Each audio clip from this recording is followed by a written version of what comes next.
تکبیر اللہ اکبر نعرہ رسالت یا رسول اللہ نعرہ رسالت یا رسول اللہ نعرہ حیدری نعرہ حیدری اے خوشنودی امام زمانہ بلند تر صلوات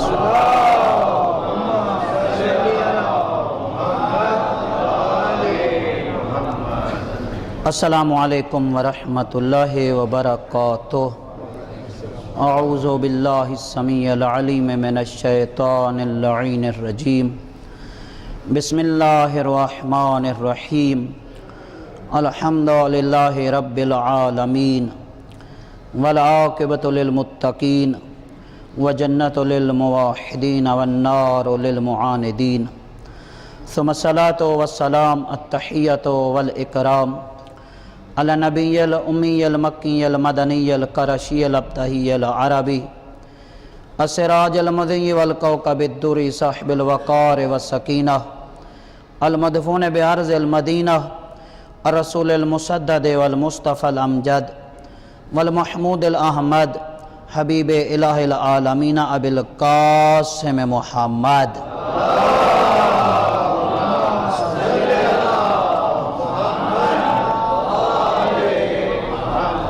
الذي المراج سفره والبراق مركبه وسدرة المنتهى منزله وقاب قوسين وادنى مقامه وقال كنت نبيا وآدم بين الماء والتين الذي في التوراة اشتهاره وفي الإنجيل أذكاره وفي زبور أوصافه وفي القرآن إعلانه قال الله تبارك وتعالى فی شانہ وما ارسلناک الا رحمۃ للعالمین۔ صلوات برہم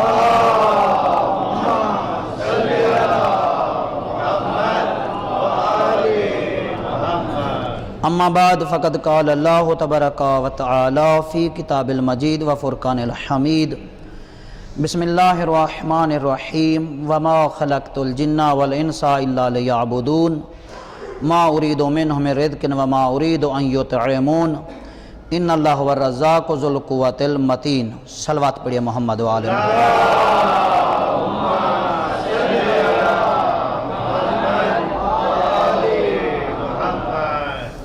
عزیزان گرامی، پروردگار عالم نے سورہ الذاریات میں قرآن مجید کا 51 نمبر سورہ، اس کی 56، 57، 58 نمبر آیات میں اس حضرت انسان کو متوجہ کیا اس مقصد تخلیق کی طرف کہ میں نے تمہیں اس دنیا میں کیوں بھیجا۔